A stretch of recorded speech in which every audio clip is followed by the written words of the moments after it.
The city of Golden Valley now has a framework in place that will help developers reshape the city's downtown area. Delane Cleveland joins us now with more. Delane? Major changes to downtown Golden Valley will take place over a number of years. But the city now has a plan that they can show people like developers and state transportation officials that outlines their vision for the future. The future of Golden Valley is incredibly bright, and we're creating that kind of infrastructure, doing what we can as a city to guide private development, to create the opportunities that our residents want in the area. This week, the Golden Valley City Council approved a downtown study framework plan put together by a design consultant. The final report details improvements as well as implementation strategies centered around redeveloping the 4 quadrants that make up the intersection of Golden Valley Road and Winnetka Avenue. Opportunities include attracting a grocery store and pharmacy to the area, improving walking and bicycle access, such as building a new pedestrian bridge over Highway 55, redeveloping large surface parking lots into retail or housing, and relocating the city's public works buildings outside of the downtown core. It gives me a sense of what we can hope to achieve in the next 20 years or so. This isn't going to happen overnight, but we now have a vision and a direction and a path to follow. The implementation of this plan is still years in the making, and it would require the City Council to make a number of key decisions in the future. In Golden Valley, Delane Cleveland, CCX News. Hennepin County Sheriff Dave Hutchison spoke to the Golden Valley City Council this week. One key takeaway, his thoughts on evolving the profession. He also spoke out on the current violent crime epidemic. We want to get rid of bad cops more than anybody, but we have to take care of our cops working currently. The crime epidemic that's across, it's not just Minneapolis or Hennepin County, it's across our nation. We need to put a stop to that, and the involvement of this profession is going to do that. Hutchison said better training and better pay are some ways to attract better candidates. He pointed to an agency in Scott County that's giving recruits $6,000 to $7,000 as a sign-on bonus. Slow shipments stemming from supply chain issues is not keeping a Maple Grove gym from opening up this fall. CCX News reporter Nina Bupasavan takes us there. For new gym owner Jason Nelner, it's been quite the long haul to get things up and running.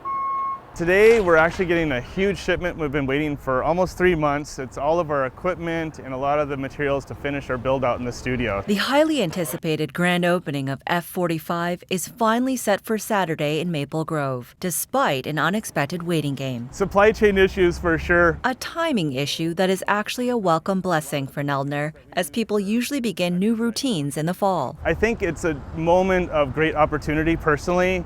I think we're all we're not past COVID, but I think mentally people are very ready to get out, see other people, socialize. 40 seconds of work. People are ready to get back into shape too. I think this is a perfect answer for them, where they want to see other people who are like-minded and want to get into shape or back into shape. And, just socialize a little bit more and get out. F45 is a popular fitness program being done all around the world and is spreading fast in Minnesota. Jason felt Maple Grove was the perfect place to build his vision of fitness and fun. F stands for functional, 45 is 45 minutes. It's a group fitness program. We have circuit training, so it's kind of follow the leader through a bunch of different stations, and it's a HIIT style workout, so high intensity interval training. So you stay at stations for about 40 seconds, do a bunch of work, and then move on to the next one. There we go. It's really awesome. 2 coaches, they make sure you're safe, having fun, and engaged with the rest of the team. At the end of the day, you leave having fun, feeling great. A good feeling he wants to grow, even beyond the gym walls. Not only do we want to get people healthy inside, but outside in the community, I really want us to get out and have some fun engaging with nonprofits and helping out. F45's grand opening is Saturday with 2 Hollywood-style classes that include a live DJ. Nina Bupasavan, CCX News. Domestic Violence Awareness Month has brought about a new partnership in Maple Grove. Members of Maria's Voice and the Osseo Maple Grove American Legion have joined together to work on domestic violence prevention.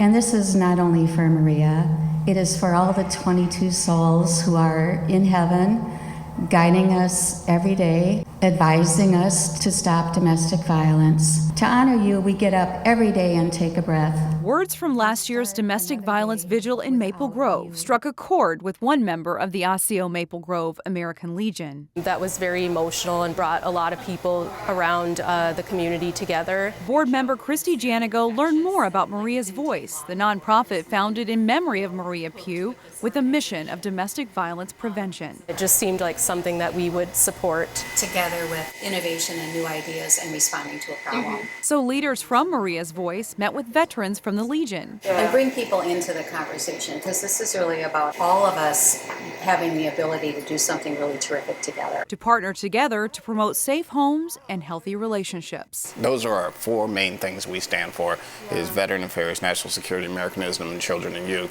And this supports all those. Something like this does bring up conversations, and I have had some pretty vulnerable conversations with fellow members of the American Legion, and my hope maybe is that the conversations will continue into areas that we need to be talking about as a community. Both organizations say it's a partnership that's just beginning, but one with a promise to do good together. Our goal is to bring awareness to veterans' issues, and their goal is to bring awareness to domestic abuse in the community. So I think we can do that together and each reach our goals and help one another along the way. During the month of October in Brooklyn Park, the city draws awareness to domestic violence through lighting up City Hall in purple lights. The city replaces all of the lights on city buildings in the City Hall sign with purple light bulbs during October.